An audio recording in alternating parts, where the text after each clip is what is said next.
Bismillahirrahmanirrahim.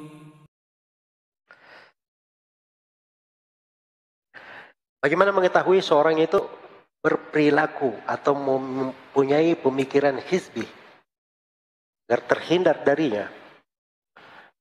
Ini hizbiyah ini bahaya ya. Karena itu diingatkan di dalam Al-Quran tentang bahayanya. Katakan bahwa itu adalah sifatnya kaum musyrikin. Wala takunu minal musyrikina minal ladzina farraqu dinahum wa kanu syi'a kullu hizbin bima ladaihim farihun. Jangan kalian seperti kaum musyrikin dari orang-orang yang memecah belah agama Allah. Setiap kelompok merasa bangga dengan kelompoknya. Ya. Dan Allah berfirman tentang nabinya, innal ladzina farraqu dinahum wa kanu syi'a lasta minhum fi syai'. Sungguhnya orang-orang yang memecah belah agamanya dan mereka berkelompok-kelompok, engkau Nabi Muhammad tidak termasuk dari mereka sama sekali. Karena ini berbahaya, mengeluarkan dari jalan lurus. Ya. Pokoknya dalam Al-Quran kita dikatakan, wa anna hadha sirati mustaqiman fattabi'uh wa la tattabi'us subul fatafarraqa bikum an sabili. Sungguhnya ini adalah jalanku yang lurus. Ikuti dari jalan itu, jalan Islam. Wa la tattabi'us subul. Jangan ikuti jalan-jalan yang lain. Kata Mujahid, jangan ikuti bid'ah-bid'ah dan hawa nafsu. Sehingga mengeluarkan kalian dari jalan Allah Subhanahu wa ta'ala. Ya. Baik, jadi dari situ sudah tergambar ya. Untuk mengetahui perilaku hizbiyah itu, pertama, hizbiyah itu menyelisih Al-Quran dan As-Sunnah. Satu. Yang kedua, hizbiyah itu artinya mengambil pedoman, mengambil jalan selain jalan Rasulullah Sallallahu Alaihi Wasallam. Kemudian yang ketiga, hizbiyah itu adalah memecah belah. Ya, memecah belah. Senangnya kepada perpecahan. Senangnya kepada perpecahan.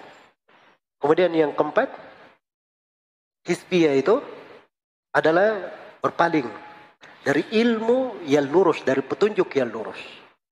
Iya. Kalau ada seseorang kegemarannya keluar dari ilmu, itu yang repot. Subhanallah. Nah itu dari masa dahulu seperti itu. Itu hizbiyah bahayanya. Orang yang tadinya Masya Allah menghafal Quran. Bagus bacanya menghafal. Dilihat oleh seorang ikhwanul muslimin. Oh Masya Allah, didatangi anak yang hafal Qurannya. Apa kata ikhwanul muslimin? Masya Allah, suara kamu bagus ya. Kamu ini cocok untuk melantunkan nasyid-nasyid. Nah, dibawalah dia melantunkan nasyid-nasyid. Akhirnya lupa Qurannya. Itu hizbiyah itu seperti itu. Jelas ya? Hizbiyah seperti itu. Tadinya seorang alim. Bagus dalam ilmu. Begitu sudah sibuk dengan urusan hizbiyah. Seperti seorang di Aljazair itu. Iya. Pernah dibilang oleh murid-muridnya, ya Syekh, kapan lagi engkau ajari kami ilmu fikih? Ajarlah kami Bulughul Maram. Jangan cerita politik terus. Kata Syekhnya, bisa saja saya ajari kalian Bulughul Maram. Tapi masalahnya kalau saya sudah buka Kitabut Thaharah, kitab pertama di Bulughul Maram, bab tentang air-air, saya ingat lagi air-air yang diputus oleh pemerintah di sana. Saya sikat lagi pemerintah.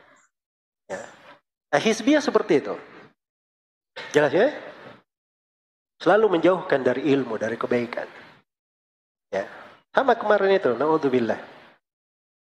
Ngajak ya. 2 rakaat sebelum subuh lebih baik daripada dunia dan isinya. Tapi dia terjemahkan 02 sebelum subuh. Lebih baik daripada dunia dan apa? Isinya. Itu seperti itu hizbiyah.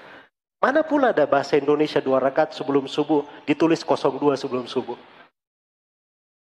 Jelas ya? Hizbiyah itu kayak begitu. Akan mengeluarkan seseorang kepada hal-hal yang apa? Hal-hal yang tidak masuk akal. Hal-hal yang sangat bertentangan dengan ilmu. Iya. Dan saya tutup. Untuk mengenal hizbiyah, Syekh Mukbil berkata, hizbiyah itu punya 3 rukun asasi. Kata beliau, al-hizbiyah mabniyun atau mabniyatun ala thalathati arkan. Nah, ini kalimat-kalimat bagus dari beliau. Pakar ya dalam mengetahui hizbiyah. Hizbiyah itu dibangun di atas talbis dan di atas khida serta al-kadib. Hizbiyah itu dibangun di atas talbis, selalu menyamarkan. Satu. Yang kedua, menipu. Ya. Yang ketiga, dusta. Yang ketiga adalah apa? Dusta. Begitu ciri-ciri. Ada yang berbicara dalam hal ini kalimat panjangnya. Semoga Allah Subhanahu wa taala memberi taufik kepada semuanya. Saya ada ceramah ya. Ada ceramah bagaimana membedakan dai-dai mengajak kepada sunnah dan selain sunnah. Itu memang 10 kaidah saya berikan. Sebab siapa yang mengenali itu kelihatan siapa yang mengajak kepada sunnah dan kepada selain sunnah. Itu dasar pokok ya. Saya singgung 10 pembahasan pokok yang memang penting untuk diingatkan.